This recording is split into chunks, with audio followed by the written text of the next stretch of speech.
Hi, y'all.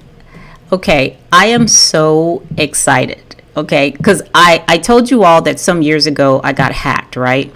So, and I had a whole bunch of blog posts that I did, after I first had the experience that, led me to write Firing God, when I was just trying to figure out what the hell is happening to me. Okay. Now, some of those stories I have in Tales from Eternity. All right. And I read some of those from the book on this channel. But there were many. I was blogging.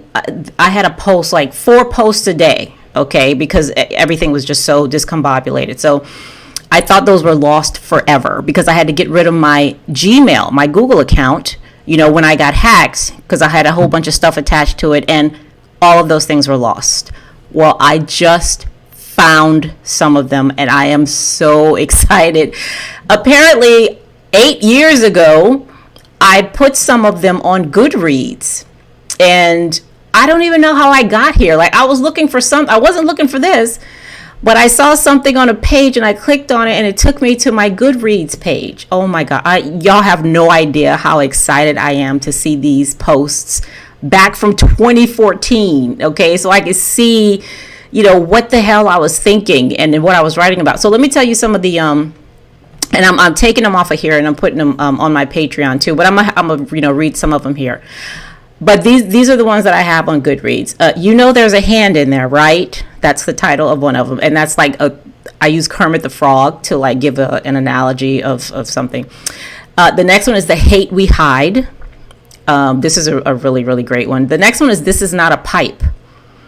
The next one is Worship, My One Fatal Mistake. And then The War Between Dollars and Cents. And I spelled cents, S-E-N-S-E, okay? I cannot wait to reread these. Okay, guys, I'm so excited. All right, but I do want to read one here to you all, okay? It's called Worship, My One Fatal Mistake. Now, you have to understand, I was coming out of Christianity, okay? So I had a lot of questions about why I was doing the things I was doing and feeling the way I was feeling, about many things. And of course, a large part of Christianity and going to church, was worship. It was always about that, giving honor to God, and all that stuff. So the things I was writing about were me questioning, well, what was I doing? What was that all about? So this is one of those, okay? Worship, My One Fatal Mistake. It's not very long, but I'm going to go ahead and read it because, number one, it was posted in December 2014. How amazing is that? Okay, so here I go. Worship, My One Fatal Mistake. Worship is fatal. At least that's what I believed. Worship was the cause of my emptiness and unworthiness. Let me tell you why. First, why do we worship? What's the real purpose? On the surface, I saw worship as simply giving honor to God. And for the most part, that's what it is. But let's look at worship a little more closely.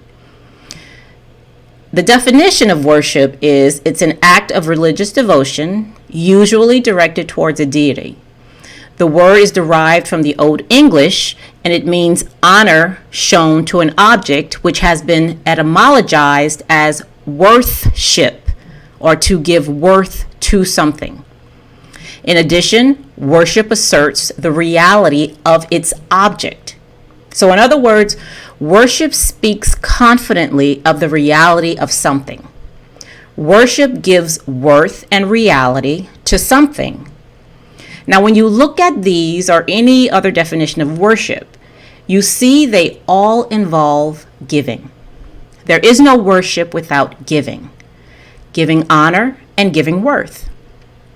Well, you cannot give what you do not have, can you? Is it possible to give what you don't have? No, I don't think so. You must first have something to give it. You must have honor to give it. You must have worth to give it. You must first have love, esteem, respect, and reverence to give it. In worship, you speak confidently of the reality of the qualities that you are giving to God or another object or deity. When you worship, Is there ever any doubt that you are giving reverence, honor, love, and glory to God? There wasn't for me, and I dare say there isn't for anyone else. When you worship and give honor, worth, love, and respect, do you lose these qualities in the process? Now really think about this. By giving, do you then become worth less or honor less? Does worship result in depletion of love, respect, and reverence in the worshiper? Is worship a sacrifice where you lose what you have given? Of course not. Anyone who has ever worshiped knows that the giving of what you already have causes an increase in that quality. More reverence, honor, love, respect, more worth, more glory.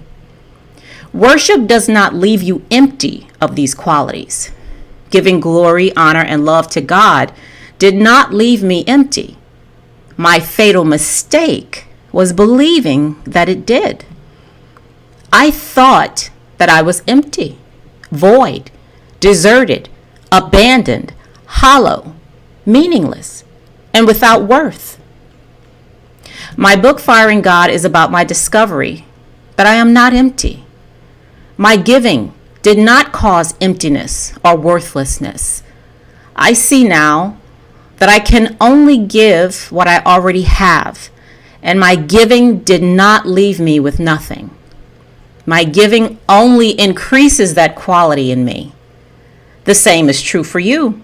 You're not empty and in need of replenishment from something outside of you. Sacrifice is not needed, so you can be filled and made whole. You are never not whole. You are already full. Your wholeness and fullness is not divided, diminished, in pieces, or in need of replenishment. Worship is not needed, but if you choose to do so, pay attention to your worship. Look at what you are giving and know that it's already there. So for me, writing this was very necessary, okay? Because as I mentioned before, I was really trying to figure out for all of these years, that I'd been believing this story of God and everything that went with it. What was I doing? I really wanted to figure that out. And one thing that was really heavy with me was my feeling of worthlessness. So it was like I was worshiping because I was worthless. Okay? I was giving honor because I had none. I never thought about it. The thought never crossed my mind that, to give something, I have to have it first. Like, where's it coming from? You know what I mean?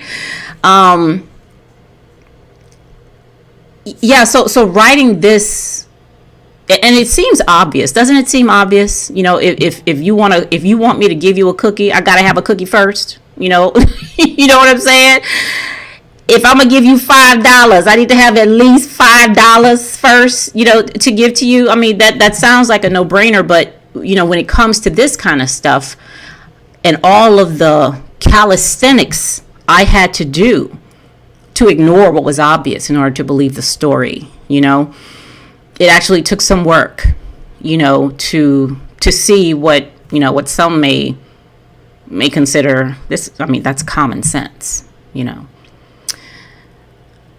But again, I'm so excited that I found these posts from 2014. What is that, like 8 years ago or something? I don't know. It's I'm very excited. But there's this one here, and I'm going to share some of the other ones with you all too. So I just wanted to come on and read that and tell you how excited I was, and I'll be back with more. Okay, y'all have a good night. Bye-bye.